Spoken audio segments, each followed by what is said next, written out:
Cargo flight எடுத்துக்கிட்டு மாலத்தீவுக்கு போகிறாரு. மாலத்தீவுக்கு போகும்போது அந்த ஃப்ளைட்டு ஃபுல்லாக இருக்கக்கூடிய பணம் வந்து பல லட்சம் கோடி ரூபாய் பணம் இருக்குது. பணத்தோடு வந்து இன்டர்போல் வந்து பிடிக்குது. அப்போ இவர் மேலே வழக்கு போடுது இன்டர்போல்.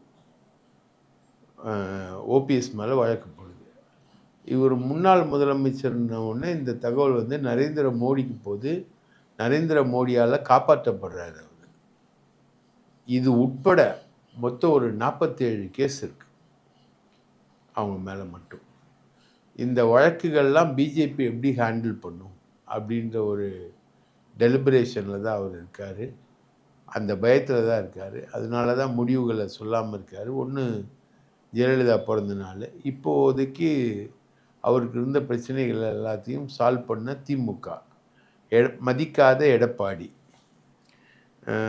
சசிகலாவோட அவரால் போய் சேர முடியாது.